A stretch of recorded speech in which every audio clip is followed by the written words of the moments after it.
Imagine being 15 years old, wrapped in heavy silk, believing you are being escorted to a wedding ceremony, only to be led into a locked chamber deep inside the imperial palace. The doors close behind you, not for privacy, but for control. The women in the room are not guests. They are attendants, instructors, witnesses. A court physician stands silently to the side, waiting to record what follows. You were told this was tradition. What no one told you was that every movement, every reaction would be remembered and judged. The months of enforced silence suddenly make sense. So does your mother's expression that morning, the way her hands lingered while fixing your hair, the way she avoided your eyes. Not from indifference, but because meeting them would have broken her.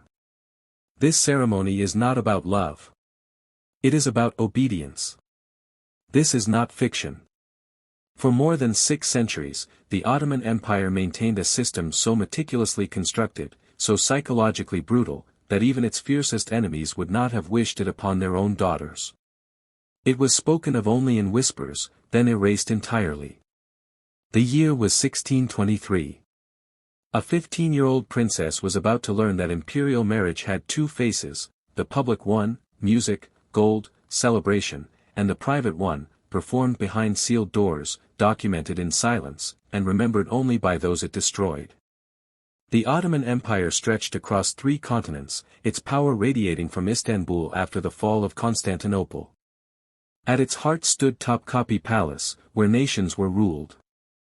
But hidden behind latticed windows and endless corridors existed another empire, the imperial harem.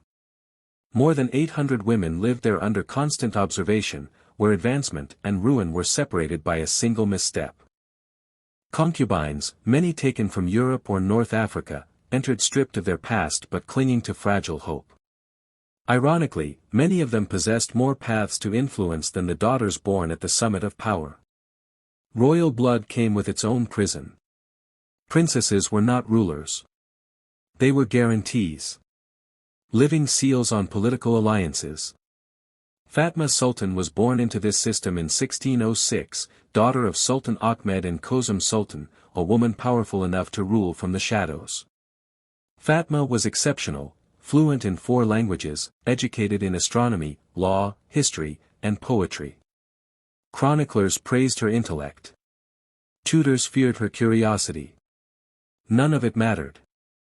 From the moment she was born, her fate was decided. Her body would serve diplomacy. Her obedience would secure loyalty. The man chosen for her was Kara Mustafa Pasha, a hardened commander nearly 20 years her senior.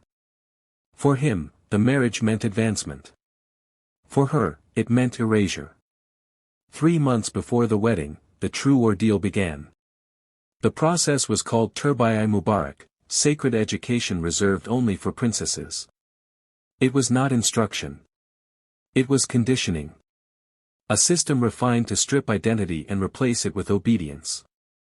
Under the supervision of Gulnar Hatun, head of the harem, Fatma was led into the bridal chamber.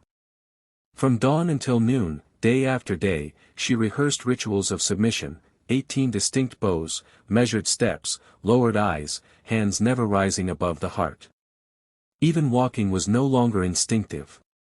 Speech was reduced to 43 approved words. Gratitude. Apology. Acceptance. Any deviation was punished with fasting, isolation, or public humiliation. Her obedience was not assumed. It was tested. At intervals, she was brought before tribunals of women presided over by her own mother. Compliance was measured like currency.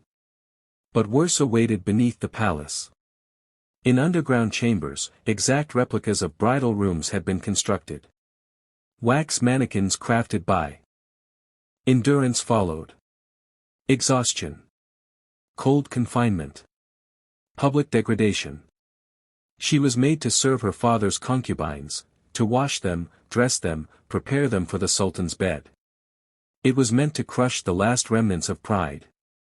1 week before the wedding, she was moved to the bride's pavilion. Every detail of her existence was controlled. Meals, baths, oils, elixirs designed to calm and soften resistance. Mirrors lined the walls, forcing her to observe herself constantly. Surveillance became internal. By then, Fatma understood the truth.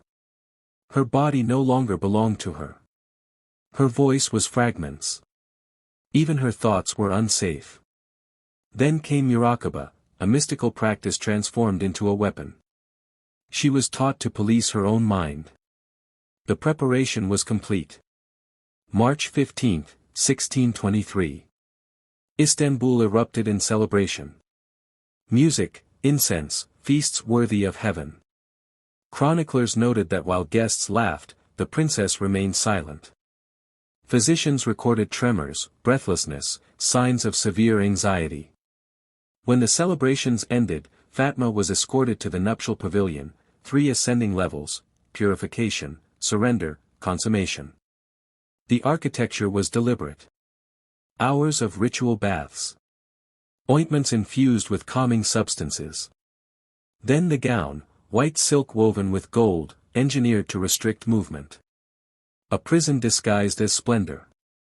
Her husband, meanwhile, was instructed in domination. The final chamber was adorned with tapestries of conquered cities and captive princesses. The symbolism was unmistakable. When the doors closed, Fatma collapsed. Her body trembled uncontrollably. Her mind retreated. Imperial doctors later described total psychological shock. What followed was recorded in coded documents: loss of consciousness, internal injury, what they called the departure of the soul. From that night forward, Fatma Sultan was never the same. She developed mutism. Panic at the sight of men.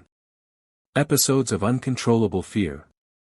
Court physicians diagnosed what they quietly called a common condition among imperial brides. In modern terms, irreversible trauma. Treatments failed.